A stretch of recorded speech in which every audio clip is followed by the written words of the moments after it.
Hi everybody, thanks for coming back to the Skookum Report. I have another Bigfoot encounter story for you.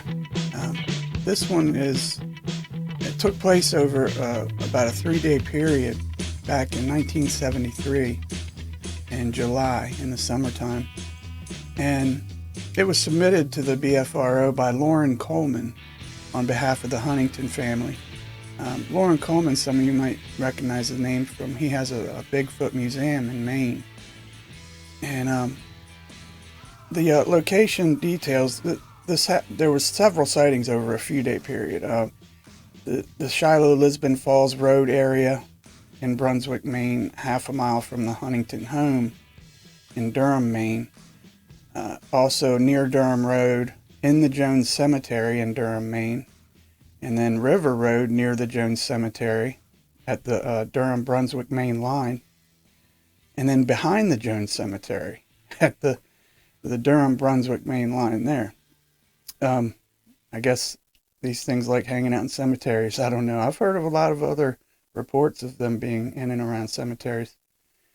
Probably just because the area usually has a lot of woods around and not too many people are in and out. But that would just be my guess. Mrs. Huntington reported that her daughters, she has 3 daughters, that they had seen the animal 3 or 4 times. And the first sighting consisted of 4 youngsters on bicycles seeing it.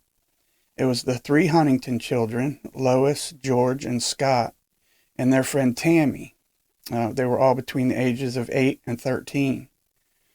They were riding along the road about a half a mile from the Huntington home when they matter-of-factly reported an encounter with a chimp. Mrs. Huntington would later tell reporters that, "My 3-year-old daughter fell off her bike about 3 feet from this thing, and all it did was cock his head and look at her." It was described as being upright and chimpanzee-like.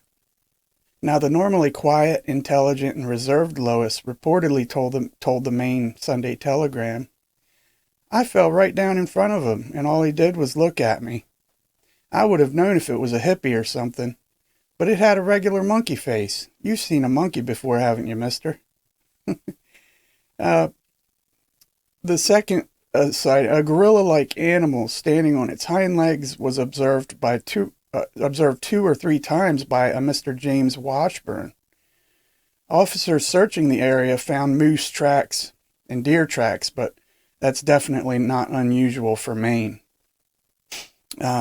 Mrs. Huntington, she was driving home from a baseball game when she saw the ape peeking out from the bushes on the Durham Road. She said it was only about 20 feet away, and it made a mad dash on 2 legs into a heavily wooded area. The exact description of the ape, as they call it there, was that it was almost 6 feet tall. It was shaggy, had a black coat of fur, and it must have weighed upwards about 350 pounds. She said it had a monkey face, and she described it as being chimp-like. Now, she coasted her car as not to scare it, slowly slowed down, but when it apparently saw her in her vehicle, it ran off into the woods. She reportedly saw it 2 separate times during this incident, as when she returned with some neighbors and sighted it again. This time she was in her car as the others looked around in the woods, and while she was sitting in her car, she said she saw it again. It was peering at her from behind the crook of a tree. Soon after this, the police were notified, and the following all arrived to begin a search: the Androscoggin Sheriff's Department, with a number of deputies, the Cumberland County Sheriff's Department, and the Maine State Police, and the State of Maine Game Wardens. Altogether, over 30 officers were involved in the search. They searched that evening for around 2 hours, and a helicopter was even used in the following days. Tracks near a cemetery and not directly associated with the initial sighting looked human but had claws. Now, that's a little bit of a twist there. They said that at first they appeared to be a bear, and then they brushed it off that whole night as a bear sighting, but that this would soon change. Mrs. Huntington also said that they make it out to be some kind of monster, and she said, "I never said it was a monster." Now, by Friday, several more unidentified witnesses had come forward saying they had seen it. At 7:30 p.m., Peter and Jean Merrill, they found a footprint behind the Jones Cemetery, which was the scene of most of the sightings. They said it looked like a chimpanzee print. Now, Androscoggin County Deputy Sheriff Blaine Footman examined the series of prints, and a cast was described as one which was rather deep. Footman said it was about 5 inches wide, with the thumb part broken off. Whatever made it must weigh 300 to 350 pounds, and I can't tell you much more than that. I can tell you that it definitely is not a bear track. I don't know what's going on here, and I'd rather not express an opinion. Now, by Saturday, after many more phone calls from others confirming that they had seen an unusual animal in the area, by this time, police were taking the sightings very seriously. And according to Brent Raines and David Downs, who had interviewed several of the witnesses, they said that everyone they interviewed had they were highly reliable witnesses.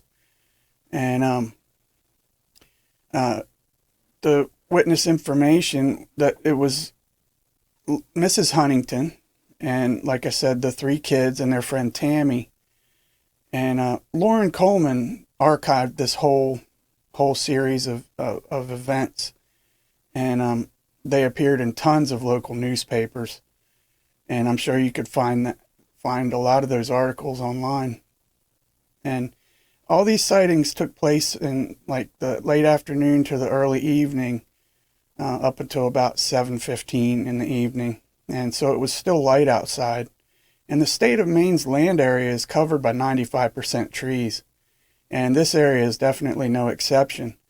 The River Road area is heavily wooded, and as implied in the name, it's close to a nearby watershed.